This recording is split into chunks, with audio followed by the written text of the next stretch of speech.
accueille dans le nom de Jésus chez moi et je suis heureux de vous accueillir.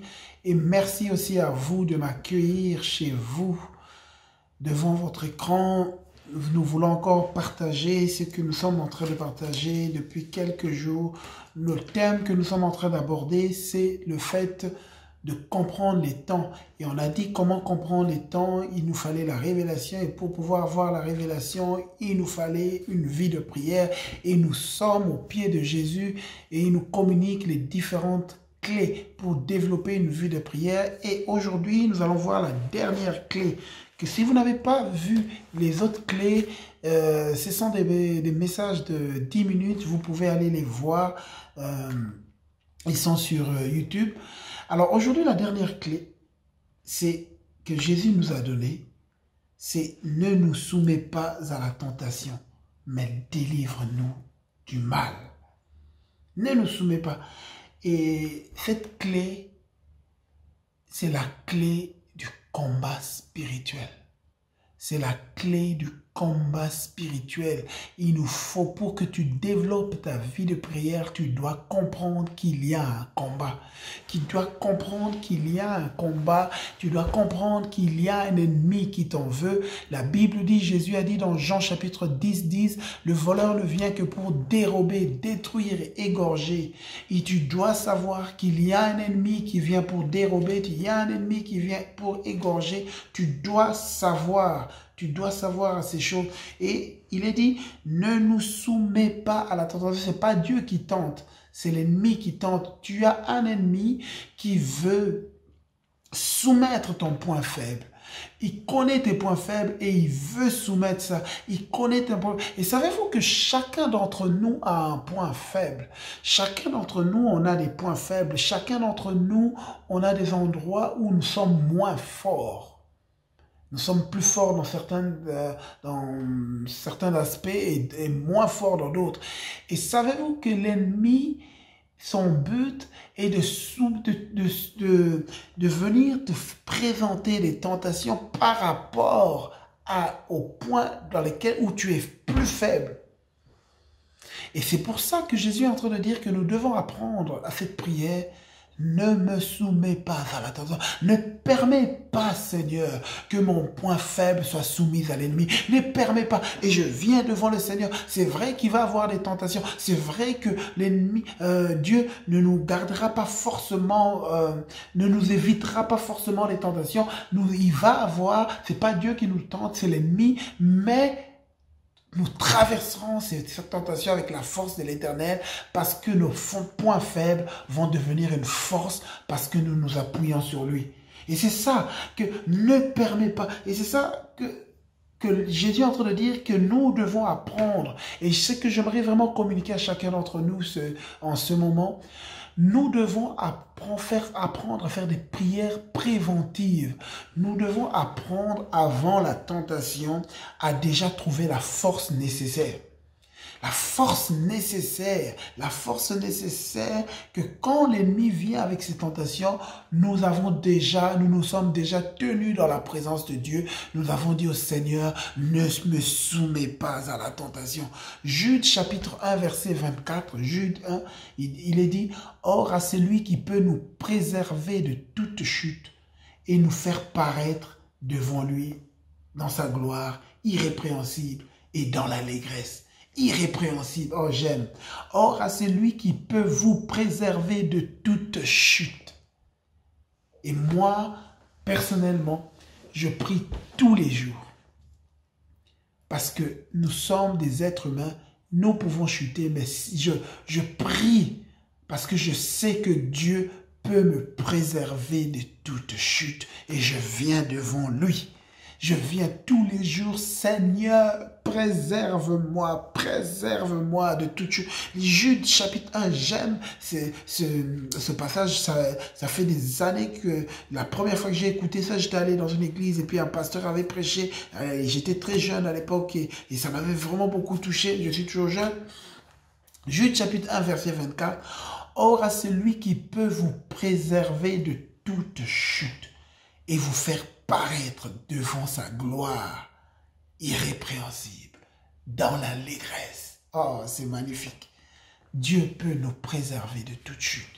Et pour ça, nous venons avec cette clé dans la réalisation d'un combat spirituel et nous venons pour que lui nous préserve de toute chute. Nous voyons dans la Bible, dans Genèse, alors qu'à un moment, Caïn avait tué son frère. Dieu est venu vers lui. Dieu est venu et demandait à Caïn, mais où est ton frère?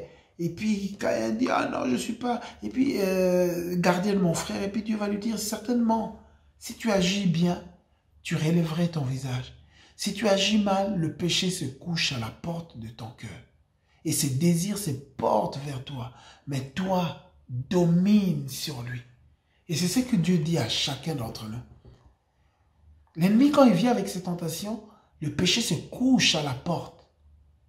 C'est une proposition, c'est une invitation, mais ce n'est pas parce qu'il y a une invitation que forcément je dois répondre positivement. Je dois dire non. Quand le péché se couche à la porte de mon cœur, je dois garder la porte fermée. Tu n'entreras pas. Non. Et je demande les forces nécessaires à Dieu. Je refuse cela. Il doit avoir une compréhension. Si tu veux développer ta vie de prière, tu dois comprendre, tu dois réaliser qu'il y a un ennemi qui veut ta chute. Et parce qu'il veut ta chute, tu ne gagneras pas avec tes forces. Tu as besoin de venir vers Dieu et de remettre, d'aller vers celui qui peut nous préserver de toute chute et de dominer. Tu as besoin de ça. Et c'est pour ça que Jésus dit, non, non, non, non, non, prie cela. Priez que ne nous soumets pas à la tentation, mais délivre-nous de tout mal. Mais délivre-nous de tout mal. Et c'est une réalisation du combat spirituel, d'un ennemi qui veut nous écraser, mais que nous devons repousser. Et c'est ça que l'apôtre Paul était en train de dire. L'apôtre Paul était en train de dire aux Corinthiens, dans 2 Corinthiens chapitre 2, verset 11, afin de ne pas laisser à Satan l'avantage sur nous, car nous n'ignorons pas ses desseins. Nous n'ignorons pas les desseins de l'ennemi, mais nous comprenons les desseins de l'ennemi et nous nous levons contre ses influences, nous nous levons contre... Et laissez-moi vous dire, mon frère, et des fois quand tu es sous une forme de dépression, peut-être que c'est une oppression démoniaque. Tu as besoin de comprendre quand l'ennemi t'attaque. Tu as besoin de comprendre quand tu es sous attaque de l'ennemi. Tu as besoin de comprendre. Et c'est ça l'apôtre Paul dit, nous n'ignorons pas ses desseins. Tu as besoin de comprendre. Et j'aimerais finir avec cette histoire. Avec cette histoire, nous voyons dans la Bible, dans Matthieu chapitre 2, à un moment, Hérode commence à tuer les enfants alors que Jésus venait de naître. La Bible dit dans Matthieu 2, lorsqu'ils furent partis, voici un ange du Seigneur apparut en songe à Joseph. Lève-toi, prends le petit enfant, sa mère, fuis en Égypte, reste-y jusqu'à ce que je te parle, car Hérode cherche le petit enfant pour le faire mourir. Et j'aimerais te dire, donc, Jésus était né et puis il y avait toute une destinée dans la vie de Jésus. Il y avait ta destinée, il y avait ma destinée. Jésus portait la destinée de tout le monde parce qu'il devait mourir pour nous.